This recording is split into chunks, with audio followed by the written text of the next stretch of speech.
Ora viva, caros telespectadores e caros internautas que nos acompanham a partir das diversas plataformas. Está no ar o Análise Económica.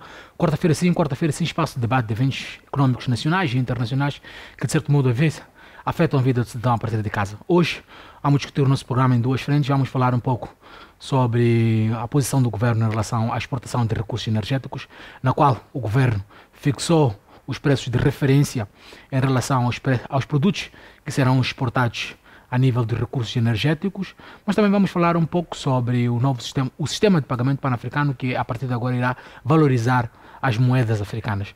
Vamos também falar sobre o crédito na Banca Nacional, crédito este que para o ano 2022 teve números bastante avultados no que diz respeito ao crédito mal parado. Para hoje tenho dois convidados especiais, já de casa, que vão nos ajudar a perceber a dinâmica desses temas, a qual trazemos para si, caro telespectador. Do meu lado direito tenho o Elton, a quem aproveito para cumprimentar e desejar bem-vindo ao nosso programa.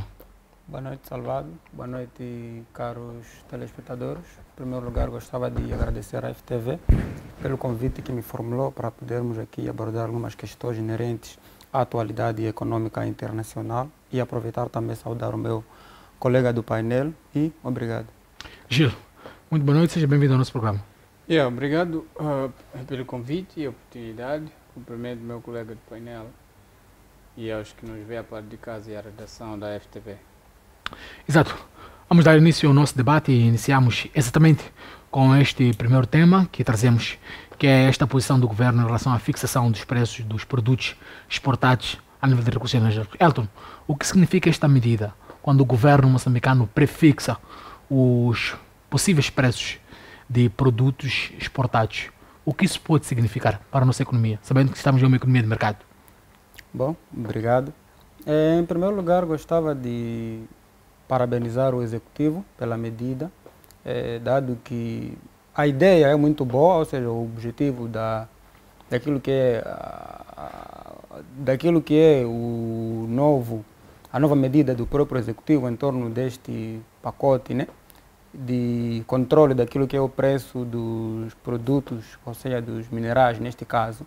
A medida é muito boa, porém aqui encontramos alguns problemas em torno dessa medida, no qual torna esta medida não perfeita, como por exemplo a questão de algumas fragilidades que nós podemos encontrar na nossa estrutura, no qual, por exemplo, posso fazer menção aqui a questão daquilo que vai ser o controle, por exemplo, de contrabando, entre outros aspectos. Um dos pontos no qual, por exemplo, torna esta medida não perfeita, que nós também podemos aqui aventar, é a questão das fragilidades das próprias empresas. Podemos aqui encontrar, por exemplo, as grandes e as pequenas empresas. A partir do momento que o executivo determina os preços, ou seja, os preços desses minerais, o que vai acontecer, por exemplo, é que as empresas que têm maior capacidade é que vão ter uma vantagem em detrimento das pequenas, exatamente, das pequenas empresas, e naturalmente que os vendedores vão ser obrigados a ter aqui um trade-off, e as pequenas empresas vão ser obrigadas a se reinventarem em relação a essa situação. Mas, Elton, como é que isto afeta diretamente as pequenas empresas?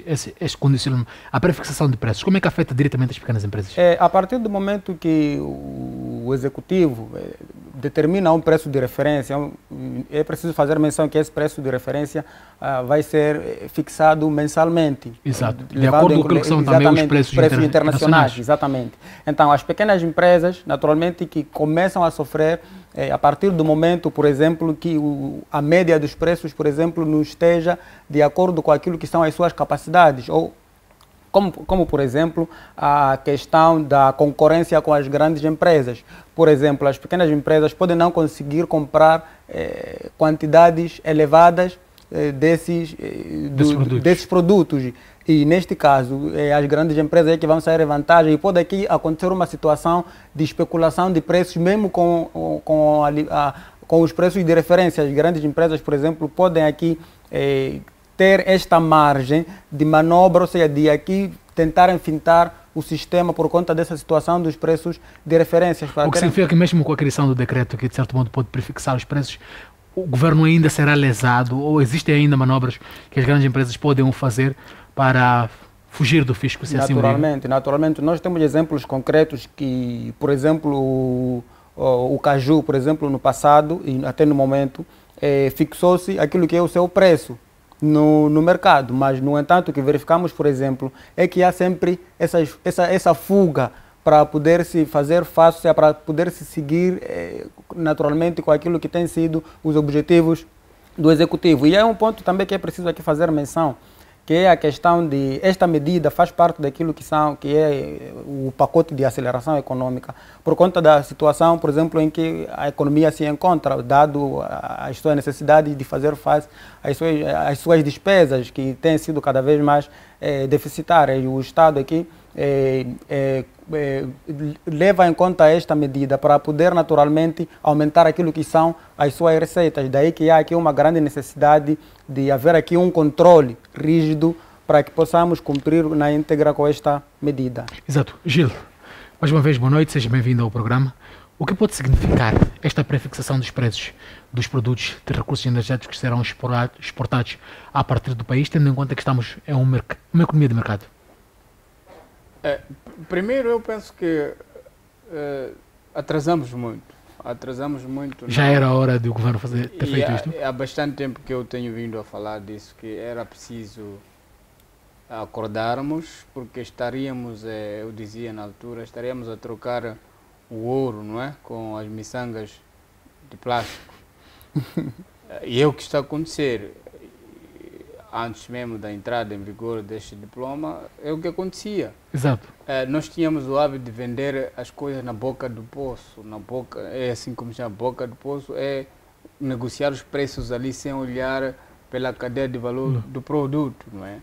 Agora, quando o governo decide fixar os preços dessas commodities, olhando pela dimensão e volatilidade dos preços do mercado internacional, está a assumir que o nosso mercado, para além de ser aberto, também tem que acompanhar esta dinâmica da conjuntura internacional. Isso tem desafios, para além do diploma, tem desafios já do regime fiscal, porque a maior parte desses diplomas ancoram-se, não é, no nosso diploma, ou seja, no nosso regime fiscal, que é uma lei. Exato. Então, ou seja, temos a lei, temos o regulamento, depois do regulamento é que aparecem esses instrumentos já ministeriais. Exato. Então é preciso ver a legalidade deste. Acredito que os juristas terão feito um bom trabalho nesse sentido. Se isso não choca com os acordos já celebrados com diversas empresas, principalmente essas que fez menção, as multinacionais, essas de grande dimensão. Exato. E as mais prejudicadas, obviamente, não serão as multinacionais. Não serão as pequenas e médias empresas como nós pensamos. Pelo contrário, serão beneficiadas. Como, Gil? Porque essas que eram algumas delas intermediárias. Compravam na boca do furo, vamos assim dizer, na boca, ali na base onde a atividade, por exemplo, de garimpo, etc., Exato. Ocorria, e vendia o produto, naturalmente, a um determinado intermediário, que pode ser um asiático, não querendo fazer publicidade das nações, e este é que vendia, naturalmente, esse produto aos preços do mercado internacional. Então, quando o governo fixa o preço, naturalmente, com base nesta abordagem internacional, então quem se beneficia mais, naturalmente, serão estas pequenas e médias empresas. Isto não elimina a atividade do intermediário? Não coloca em causa esta atividade? Acho que coloca em causa, porque ele terá que naturalmente renegociar para... O intermediário é um tipo de trabalho que se presta. Naturalmente, se a questão é eliminar esta figura, eu penso que não é lá tão relevante, porque existem as pequenas e médias empresas locais que compravam na base e têm o acesso aos mercados através de umas plataformas de empresas grandes, essas que o meu colega chamou de multinacionais, por exemplo.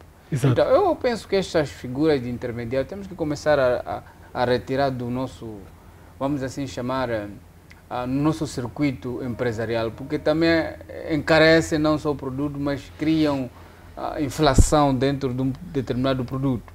Então, eu penso que é uma medida muito, digamos assim, oportuna e urgente, porque isso vai melhorar aquilo que é a arrecadação das receitas via nosso sistema fiscal. E é isso que o governo neste momento precisa para engordar as suas finanças, porque as finanças estão, digamos assim, muito voláteis e há muita incerteza sobre até que ponto nós vamos ter a sustentabilidade desse setor. Aliás, até a presidente da autoridade tributária disse que é preciso sairmos dos 7% que a indústria extrativa neste momento contribui para o nosso PIB, para um próximo de 30%. Isso seria uma grande valia. E como é que tu materializas esse tipo de desejos governamentais? É através de ativação de instrumentos que já existem. Só para o vosso conhecimento, este diploma já existia, só que não era aplicado. Não era aplicado, provavelmente o governo percebeu que estamos a perder e é verdade porque já fez uma recomendação de um consultor que auditou o preço de grafite. Este que é produzido ao nível, acho que é do Cabo Delgado. Então, o que se constatou é que cada unidade que era acordada para se vender, o Estado perdia $200, porque a cotificação do preço não era baseada aos preços internacionais. E o produto saía aqui como sendo um produto desvalorizado, o que não era verdade. Então, essa auditoria trouxe uma imagem do mercado real dessas commodities, daí que o governo viu-se forçado a ativar esta norma que agora entrou em vigor desde dia 1. Elton, o que pode significar a ativação deste diploma para as contas fiscais? Naturalmente que, conforme o meu colega fazia menção, é importante fazer menção que esta medida naturalmente vai reduzir aqui uma fuga fiscal que acontecia neste setor em particular e naturalmente que vai contribuir para aquilo que são as receitas do Estado e naturalmente reduzir aquilo que é a nossa despesa. E é importante fazer menção que esta medida, conforme o colega já referenciava, já tinha que ser implementada já faz algum tempo, porque partindo do pressuposto de que as nossas despesas têm sido cada vez mais deficitárias por conta de vários choques que têm afetado aquilo que é a economia no país, naturalmente que o Estado aqui encontra uma oportunidade para poder reduzir aquilo que é as suas despesas e naturalmente aumentar as suas receitas. Naturalmente que existem outras medidas que nós temos que adotar para podermos aumentar aquilo que é as nossas receitas, como por exemplo, creio que já é um tema que sempre temos aqui discutido, que é a questão, por exemplo, da revisão dos contratos, por exemplo, das pequenas e médias, dos grandes projetos. Ou seja, que atuam no nosso país. Exatamente, que o Estado tem perdido aqui também um grande bolo das receitas que poderiam naturalmente reduzir aquilo que é as suas despesas. E é importante também fazer menção que essas receitas que o Estado tem perdido aqui nas grandes multinacionais, ou seja, nos megaprojetos, que é o momento de sentarmos novamente e fazermos aqui um estudo para que possamos, naturalmente, reduzirmos aquilo que tem sido o nosso principal mecanismo de aumentar aquilo que são as nossas receitas, como, por exemplo, recorrer várias vezes ao endividamento público. Então, é preciso, desde já, começarmos a pensar como é que nós podemos fazer face às nossas necessidades, ou seja, às nossas receitas, partindo do pressuposto de que nós somos um país rico em recursos naturais. Como é que nós podemos fazer face às nossas necessidades? Alavancar as receitas a partir da indústria de recursos energéticos. Então, potencializar o que o país tem, exatamente. Exatamente. Então, uma das medidas, naturalmente, que é esta, de adotar aqui os preços de referência nessa indústria, e é preciso aqui fazer um adendo que esta medida não resolve os problemas estruturais deste setor, naturalmente, mas é uma medida que já está lá, é uma boa, porém é preciso haver aqui um controle rígido nos mecanismos no qual estão lá plasmados, para que não possamos de novo ter situações como, por exemplo, no qual eu já havia aqui levantado a questão, por exemplo, do caju, que, por exemplo, na relação com os principais parceiros que nós temos na questão de importações, verificamos, por exemplo, que os nossos parceiros, por exemplo, nos seus relatórios apresentam dados exatamente discrepantes naquilo que tem sido as exportações. Então, é preciso que o executivo possa criar naturalmente uma estratégia para que possa naturalmente reduzir aqui aquilo que tem sido a fuga, exatamente, a fuga ao fisco. Gil, em termos de direitos, em termos de implicações desta medida para a receita fiscal, podemos esperar aqui uma oscilação positiva? Eu sou otimista que sim, podemos esperar, mas também sou cético pela estrutura que está sendo pensada. Estrutura de gestão. Exato.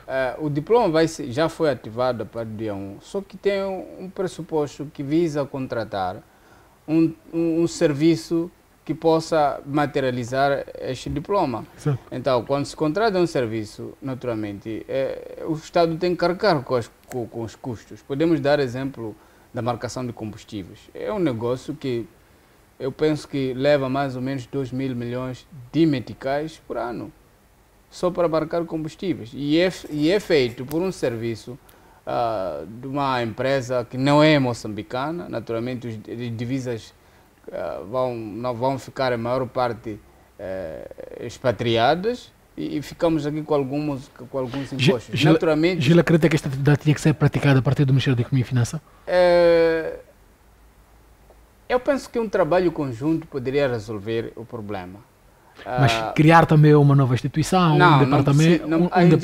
um departamento não é também custoso, talvez da mesma proporção? A instituição já existe, que é o MIREM, que é o Ministério das Finanças, através, por exemplo, da Autoridade Tributária. Ali tem uma unidade de coleta de receita da indústria, e tem um delegado que também é geólogo, percebe muito bem dessa. O que eu estou a dizer é que essas unidades, essas instituições que já existem, deviam ser ativadas como, naturalmente, entidade que possa fazer o trabalho no terreno. Aí poderíamos incrementar, por exemplo, recursos humanos, técnico-tecnológico, em vez de contratar Mas não é também custoso esta atividade de incrementação de recursos humanos, recursos tecnológicos? Eu acho que não. E também a gestão do próprio processo? Eu acho que não, porque o governo já criou uma unidade chamada Unidade Kimberley. Esta unidade é que é responsável para averiguar toda aquela legalidade, coleta, quantificação, exportação, importação, tudo que é comercialização desse tipo de produto. Essa unidade está a funcionar bem. E como está a funcionar bem, desde que foi criada, está a incrementar receitas fiscais do setor. Então, por que não podemos usar esta unidade mais algumas, digamos assim, alguns setores ou repartições do Ministério das Finanças e alguns também da Autoridade Tributária? Criar aqui um task force dessas três contrapartidas. Exato. E dispensávamos essa empresa que há de vir materializar o diploma, que depois teremos que pagar. Pagando com quem? Naturalmente serão as receitas vindas desse tipo de projeto. É daí que eu penso que a medida é boa, a visão é boa, mas a estrutura de gestão já pode retirar aquilo que nós almejamos, que é incrementar as receitas do Estado via coleta. E isso está a acontecer na marcação dos combustíveis. Então, estamos a falar de cerca de 2 mil milhões de meticais que vão para uma empresa, acho que é uma multinacional, que só está para marcar combustíveis. O que é esta marcação de combustível? É para verificar qualidade, evitar contrabandos, evitar falsificação. É o trabalho que essa empresa faz, que eu penso que até ao nível dessas três instituições poderiam encontrar aqui uma plataforma para se fazer e poupar-se a esses 2 mil milhões de meticais, que é muito dinheiro, que eu penso. Exato. Vamos passar para o nosso segundo tema, que está relacionado com o sistema de pagamento pan-africano, que pretende fazer uma valorização das moedas africanas, ou moedas locais, se assim preferir. Elton, qual é a análise que faz em relação a esse aspecto? O que pode significar para o comércio internacional dos países africanos? Bom, em relação a esta medida, creio que também é uma medida que já deveriam ter sido adotada já faz algum tempo, naturalmente, e aqui isto significa que vamos reduzir aquilo que é a dependência do dólar, exatamente.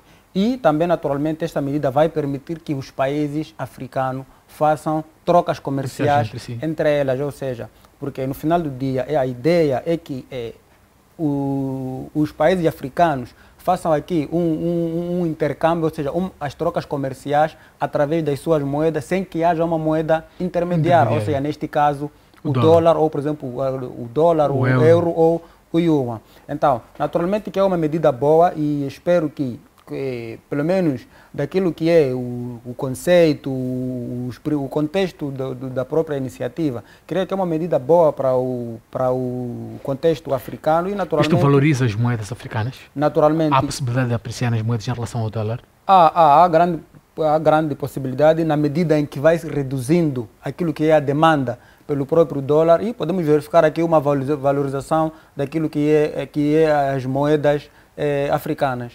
Gil, esta valorização que está a se levantar das moedas africanas, o que pode significar? Este novo sistema de pagamento pretende valorizar, se assim podemos colocar, as moedas africanas. Que implicações isso pode ter nas relações comerciais dos países africanos? Primeiro, vamos assim dizer, quando nós chamamos de União Africana, a União não é apenas pedaços divididos por fronteiras. As uniões...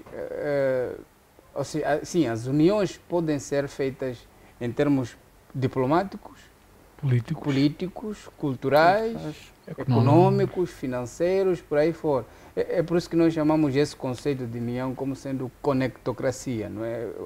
A capacidade dos Estados conectarem entre si.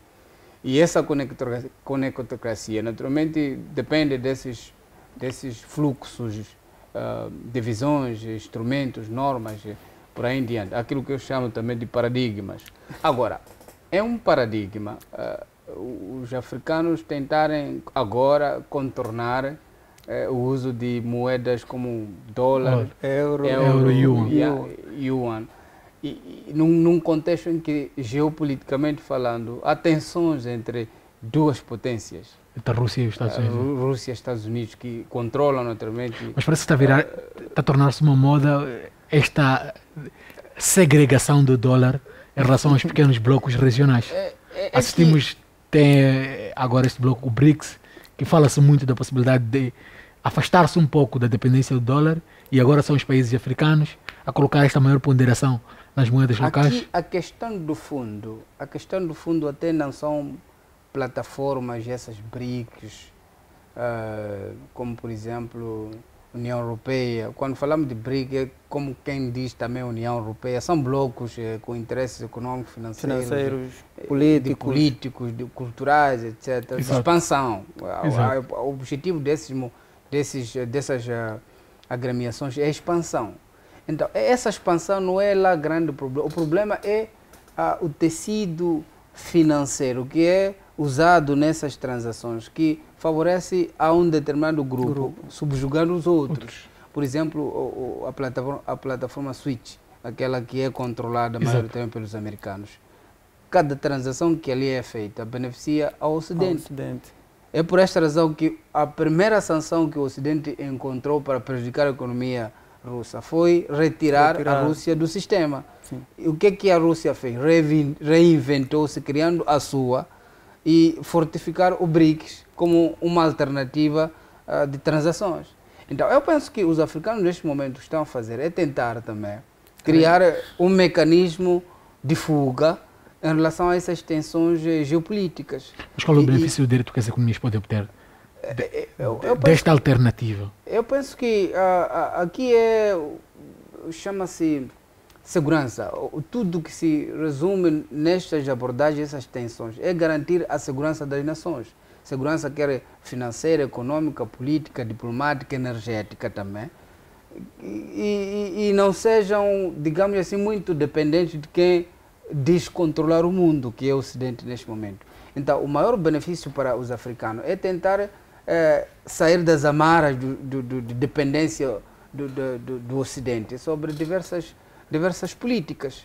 Por isso que eu acho que, como o colega dizia, esta iniciativa africana está atrasando muito, já devia ter acontecido já há bastante tempo, a partir do momento em que já se repensou na moeda única. Exato. Já se repensou num parlamento africano único, para unir os blocos regionais como SADC, mais os outros CDO. Então, estamos a atrasar bastante na unificação dessas paradigmas. Assim sendo, eu penso que o maior beneficiário desse sistema, havendo naturalmente comprometimento dos diferentes estados, fala-se agora de 46, dos 54 que existem, estados africanos, se houver naturalmente um consenso entre os bancos centrais, eu penso que é um projeto ambicioso e, a título disso, também está associado ao mercado livre. Então, o que é mercado livre? É o que acontece com a União Europeia. Tem moeda única e mercado livre. Exatamente. E veja que a economia da zona euro é a que corre mais, não é? É a que corre mais, porque esta flexibilidade removeu naturalmente esses labirintos entre os estados. Essas questões burocráticas. Burocráticas entre esses estados. Daí que essa iniciativa de unificar facilitar aqui as trocas comerciais. Pronto, não podemos avançar muito na criação da moeda única, mas a ideia de se usar uma plataforma para trocas comerciais internas entre africanos, usando cada um deles a sua própria moeda e convertível, já é um passo, naturalmente, não é? É um passo muito gigantesco assim que é, para repensar-se no futuro essa necessidade de uma moeda única, porque também a BRICS agora já está a vir com uma ideia de uma moeda dos BRICS, exato, que vai ser lastreável usando o ouro. Isso significa o quê? Vai ser uma moeda muito robusta, que a sua valorização vai depender da cotação do ouro no mercado. Exatamente. Então, interessante. Isso é muito interessante. É o que eu também chamo a atenção ao Banco de Moçambique, porque tem um metical que está cada vez mais a ser ruído com outras moedas, enquanto Moçambique já produz cerca de 4.000 toneladas de ouro anual. Por quê? Vamos criar uma moeda metical lastreável a ouro e saíamos do barulho de depreciação do metical que já está a criar inflação insustentável, como tens dito, Salvador, que a economia moçambicana importa inflações, mas a nossa inflação pela depreciação da moeda metical acaba isto ficando muito difícil em termos de custo de vida. Não é? Exato. Elton, neste momento, essa ideologia dos países africanos não pode perigar as suas relações comerciais, diplomáticas que tem, por exemplo, com o Ocidente, porque este posicionamento pode-se ver também como uma afronta ao dólar. Naturalmente, que periga aquilo que é o relacionamento com o Ocidente. Sendo a África, desculpa, um continente teoricamente dependente do Ocidente. Naturalmente, dependente entre aspas, porque naturalmente que há aqui uma interdependência entre ambas as partes, principalmente no que diz respeito aos recursos, como é de conhecimento que os países africanos são ricos em recursos naturais e o Ocidente precisa desses recursos. Não obstante, temos vendido esses recursos aos desbaratos. E creio que esta medida é oportuna, naturalmente, para reduzirmos aquilo que é a dependência excessiva do dólar nas trocas comerciais, conforme eu já fazia menção. Então, creio que é o momento certo de nós podermos se posicionar como africanos para começarmos a pensar no amanhã, ou seja, o que é que nós queremos do nosso amanhã. Se a ideia é continuarmos com essa dependência excessiva daquilo que tem sido o Ocidente, tanto em termos de política, tanto em termos de assuntos ligados à economia no geral. Então, creio que esta medida, muito bem pensada e estruturada e, naturalmente, com a união daquilo que é os bancos centrais e, naturalmente, com os países, podemos reverter aqui o cenário a médio e longo prazo. Neste caso, reduzindo aquilo que é, reduzindo ou até mesmo parando aquilo que é exatamente a redução das principais moedas de comércio a nível internacional. Como moedas de referência. Exatamente, e vai permitir naturalmente que os países africanos aqui aumentem aquilo que é, por exemplo, o seu relacionamento, o seu nível relação comercial. Exatamente, a relação comercial e naturalmente possam fazer aqui muita troca entre si. Há casos, por exemplo, que Moçambique pode ter menor relação comercial com todos os países africanos do que com um país ocidental, por exemplo. Exatamente, e temos verificado isso, por exemplo, que muitos países africanos, aliás, os países africanos, em termos percentuais, têm abaixo de 20%, ou seja, em termos de relacionamentos entre si, ou seja, os países africanos têm mais relação com o Ocidente, o que naturalmente com esta medida vai permitir que haja aqui uma redução daquilo que é a dependência com o Ocidente em termos de vários aspectos. Então, creio que muito bem implementada esta ideia, naturalmente que está lá a ideia, é uma questão de apostarmos na mesma e a médio e longo prazo podemos ter resultados satisfatórios. Gil, em termos resumidos, qual é a sua percepção em relação a esse aspecto? Se a África avança com esta possibilidade de uma ponderação das moedas africanas entre si, não coloca um choque com a relação que tem com o Ocidente, particularmente com os Estados Unidos? Evidentemente. Em termos económicos, vamos deixar a relação política e diplomática para outros fóruns, mas em termos económicos. Evidentemente vai criar uma corrosão, naturalmente, de relações, como não quero falar, naturalmente, de política, mas é da política que sai tudo o resto.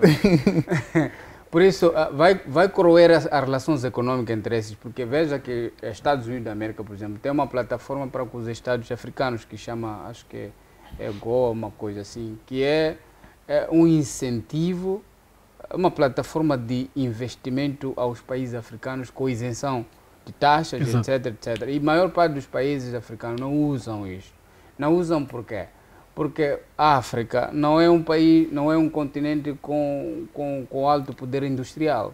Então, as nossas relações, como dizia muito bem o meu colega, não alcançam mais de 20% de trocas comerciais, porque nós somos um mercado de exportação de matéria-prima.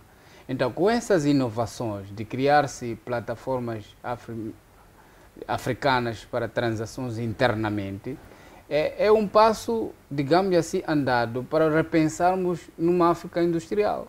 Porque há que nos perguntar o que é que nós temos para trocar entre nós. Exato. Se importamos tudo para sobreviver, sapato, roupa, até comida, eletrodomésticos, tudo o resto. Então, estamos a tentar dizer que a maior parte dos bens e serviços que nós temos são fruto de importação. Então, entre países africanos, há pouco que se tem para trocas comerciais. Daí, repensarmos que este alinhamento de uma plataforma única de transações, são 42 moedas que assumiram esse compromisso, num contexto em que temos 54 países. Exato. Estamos a dizer o quê? 42 países e os seus bancos centrais é que aceitaram aderir a esta proposta que é ambiciosa. E também, associada a esta, há que ligar a industrialização, o uso desta plataforma e o mercado livre. Então, esses três instrumentos já vão chamar aquilo que não quero falar agora, que é a componente política, a visão de se criar um parlamento único para se discutir essas matérias. 2, é daí também que vai surgir, naturalmente, um parlamento legislador, já que o ator... Obviamente, temos que ter um parlamento legislador e também aí vai haver uma necessidade de já se criar uma força de defesa e segurança africana. Porque, queiramos ou não, essas mexidas de paradigmas vão criar tensão com os nossos tradicionais amigos, parceiros de cooperação internacional. E como sabe, essas relações terminam também em conflitos armados. Daí que a África tem que preparar-se se ela quer tomar partido dessa iniciativa. Tem que se preparar na componente político-militar e diplomático, porque vai haver, digamos assim, tensões. Aliás, estou a prever que alguns países podem também sair sancionados por causa dessa... Exatamente neste ponto que eu olhava, porque se as relações com o Ocidente são fortes e de um lado a África toma um novo paradigma, pode não agradar muito àqueles que são os seus principais parceiros de cooperação, que aliás são os principais também financiadores das suas despesas, mas também dos seus grandes investimentos. É verdade, isso pode vir a acontecer. Só vou lhe dar um exemplo que ocorreu. Havia, acho que foi Ruanda, que queria implementar a política de não uso de roupa usada, aquela que nós chamamos de marcha-calamidade. Calamidade, sim. Qual foi o problema? É que a marcha-calamidade é um projeto norte-americano e transiciona bilhões de dólares. Exato. Então, quando o presidente ruandês quis sair da plataforma, não usando, aliás, impondo o seu país que nada mais de roupa usada, e teve problemas que teve com o Ocidente, e acabou abraçando-se com esses movimentos europeus, a França, etc., para sair do barulho. Então, quero dizer o que é com isso? Quero dizer que essas políticas endógenas às vezes criam conflitos geopolíticos internacionais. E é preciso, nós como africanos, não nos deixar intimidar, porque o caminho é esse, mas tem consequências. As consequências é preciso responder também com uma força, digamos assim, interna. Daí esta necessidade de união, digamos assim, diplomática entre os Estados africanos muito forte. A África está preparada para responder a estes conflitos internacionais porque está a tomar uma decisão e a decisão que esteja a tomar provavelmente tenha consequências. Está preparada para essas consequências? Olhando o atual estágio. Naturalmente que no momento a África não está preparada para poder fazer face àquilo que me refiro à capacidade econômica, deixando a discussão política para outros foros. Não, olhando naturalmente para a componente econômica, a África não está preparada naturalmente para fazer face com aquilo que é o Ocidente no geral, mas isto não implica necessariamente que nós não possamos nos posicionar e começarmos a nos preparar para aquilo que é o nosso amanhã. E esse preparar para amanhã são essas medidas que nós já começamos a implementar, o que significa naturalmente que é preciso nos preparar para o amanhã. Como sempre eu tenho dito, o longo prazo são caminhos sucessivos do curto prazo. Entretanto, nesta senda é preciso que desde já nós possamos aderir a essas medidas, naturalmente, que são medidas que vão ajudar o continente a melhorar a sua posição e, naturalmente, reduzir aquilo que tem sido a excessiva dependência do Ocidente. Exato. Vamos passar para o nosso terceiro e último tema do painel, que está relacionado ao crédito bancário mal parado, que continua a crescer. Precisamente contigo, Gil, diante desta situação, mesmo taxa de juros disparando, mas o crédito mal parado ainda continua a persistir na nossa economia. Eu continuo a dizer que é o paradigma que estamos a usar. Está a falar de bancos comerciais, por exemplo. Exato. Mas o crédito mal parado não está apenas nos bancos comerciais. Há dias o Banco de Moçambique veio reclamar que o governo não está a lhe pagar cerca de 900 mil milhões, acho que é de dólares ou meticais. É o governo que não está a pagar o Banco de Moçambique. Exato. Ou seja, o governo que gera o Estado está a dever uma entidade do Estado que controla as finanças do próprio Estado. É filosófico. Né? Mas tem uma explicação. É que o Banco de Moçambique é a entidade responsável para a emissão de bilhetes de tesouro e títulos de tesouro também.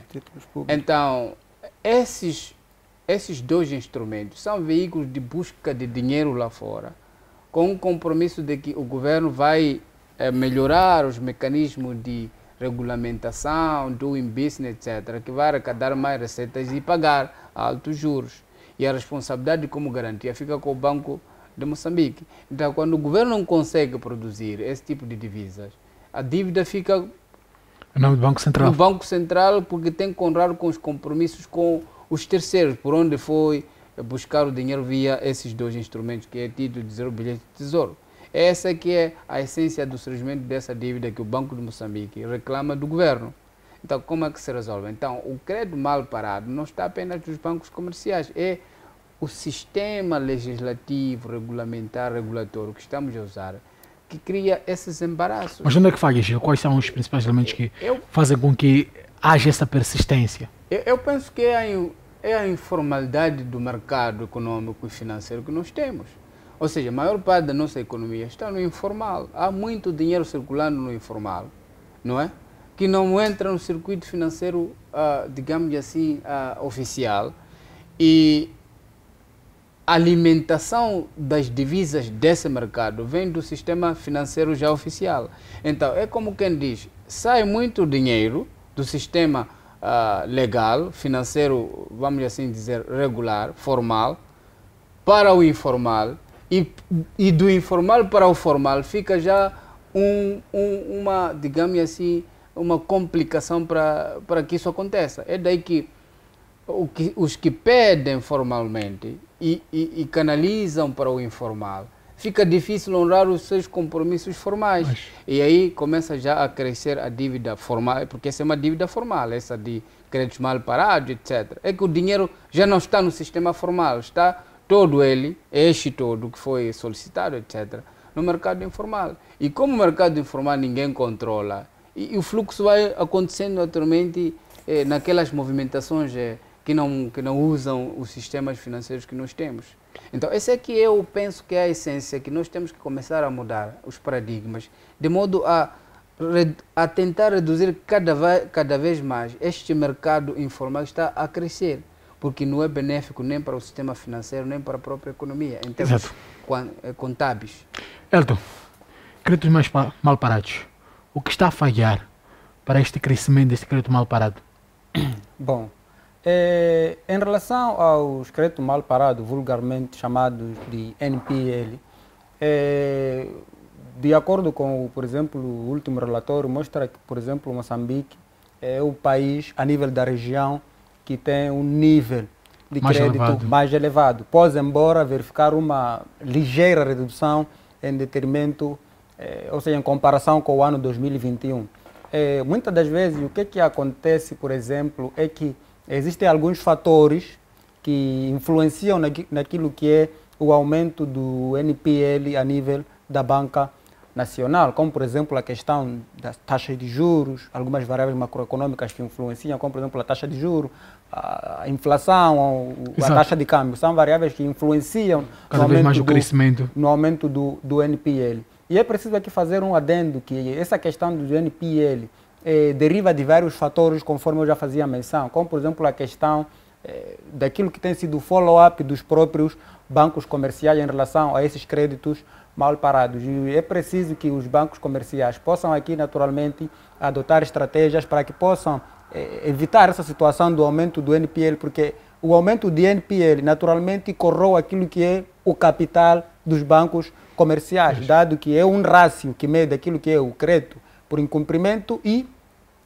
aquilo que é o crédito concedido aos clientes. Então, se este rácio verifica uma tendência crescente, e no país nós estamos próximos a 9%, o que naturalmente a média a nível internacional determina 5%. Mostra que, por exemplo, os bancos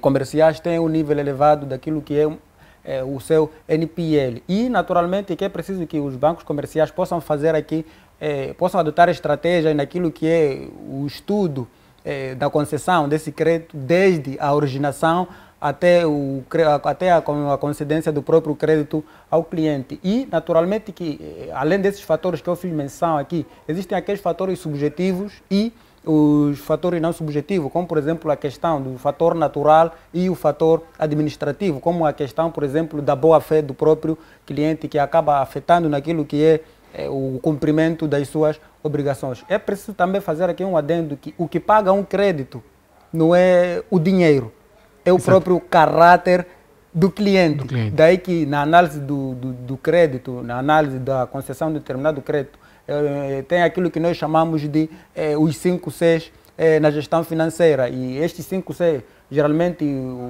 quando tem concedido um crédito, tem feito aqui uma análise.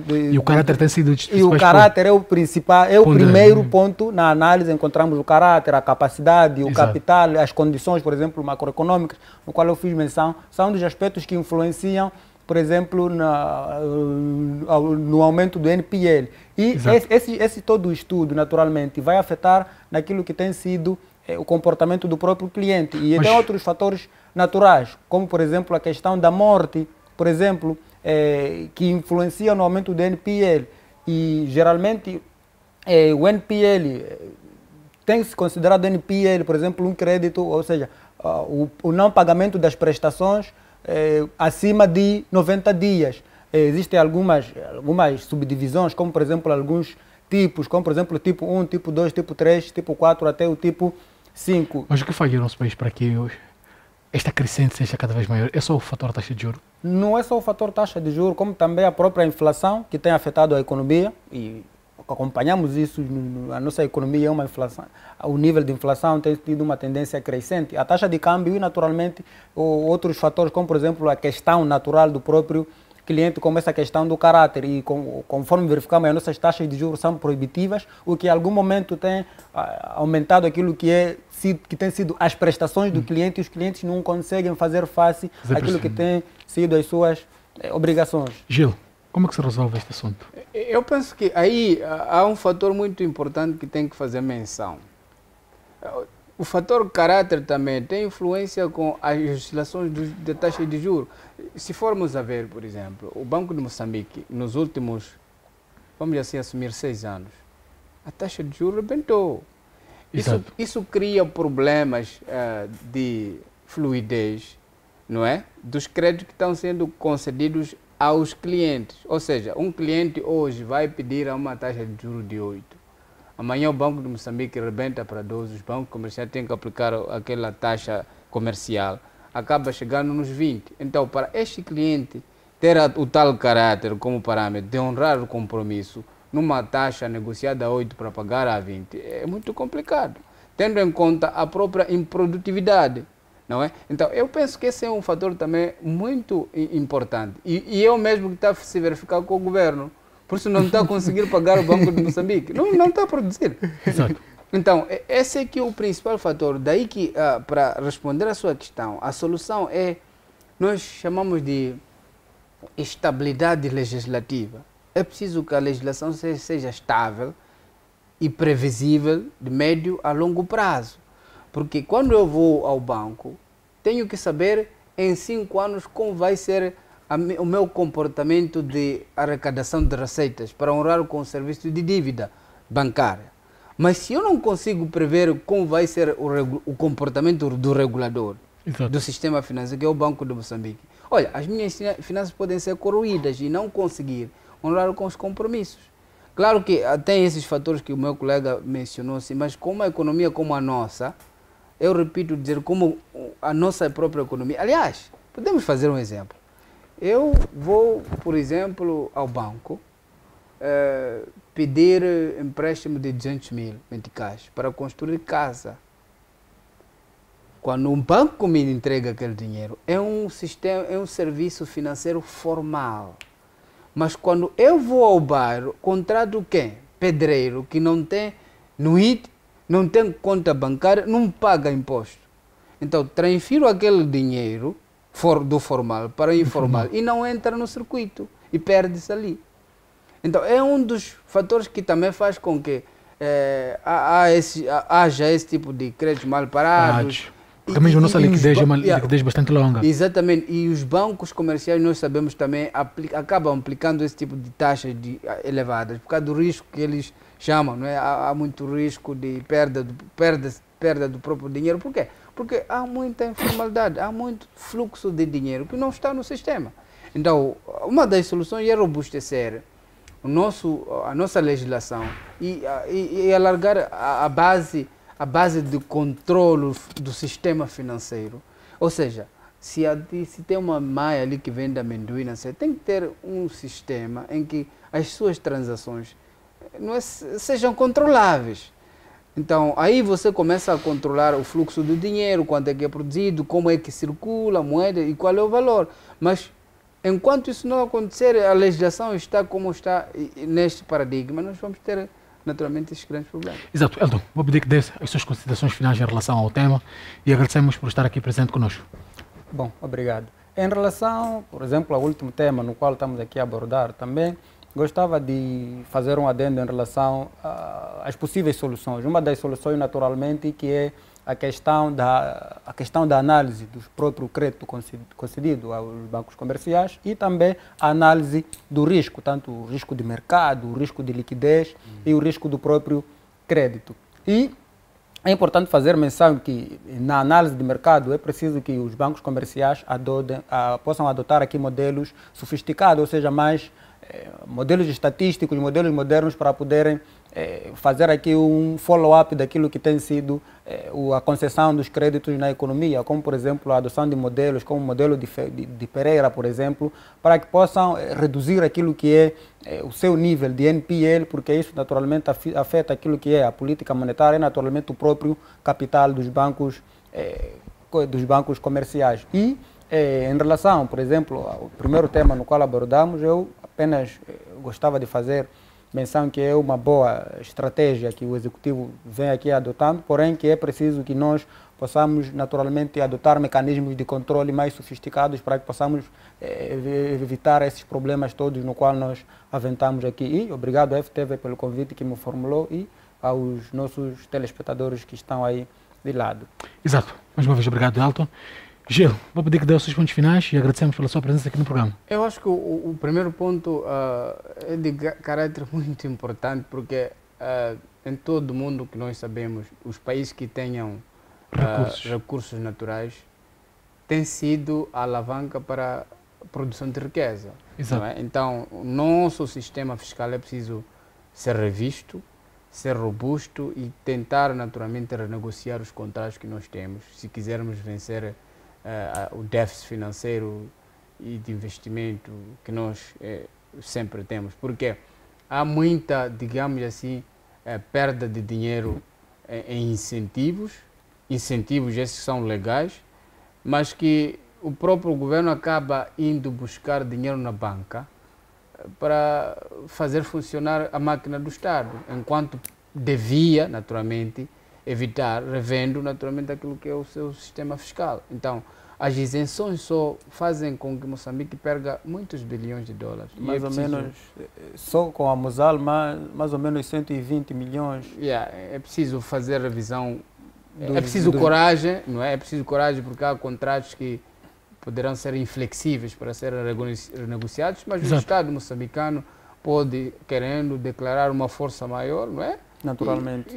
Isto não estraga a credibilidade do país em relação à atração de investimentos? Eu acho que não. A tendência dos Estados agora é rever mesmo todos os seus sistemas fiscais, porque há um parâmetro que eles querem equilibrar, o crescimento econômico com o crescimento demográfico, ou seja, as pessoas estão a nascer cada vez mais e é preciso que o Estado responda às necessidades dessas pessoas. E o Estado não pode responder às necessidades de tantos nascimentos, de tantos jovens, idosos, etc., e os que vão à reforma, enquanto a sua economia não produz. A Noruega, por exemplo, neste momento, está a rever a taxa de, eles chamam de taxa de superfície, ou seja, você tem uma concessão mineira ou tem uma concessão de petróleo lá no mar, eles te cobram pela ocupação da área, não é? Exato. Eles estão a rever, estão a gravar de $1.200 para $2.500 por hectare. Exato. E nós em Moçambique esse imposto não temos, é um dinheiro que é perdido. Todas essas multinacionais que estão a ocupar a terra não pagam a taxa de superfície, é um dinheiro perdido.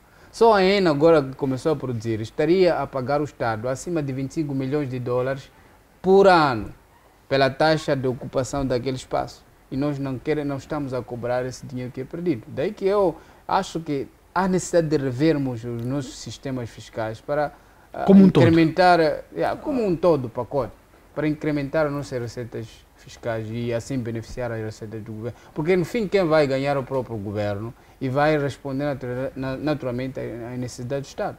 Exato. Mais uma vez, obrigado, Gil. Obrigado, Elton, mas também agradecer a ti, caro telespectador, que durante esse espaço de sensivelmente 1 hora esteve aqui conosco a compartilhar e a aprender, de certo modo, dos temas que trouxemos para si nesta semana. Quarta-feira sim, este foi a Análise Econômica.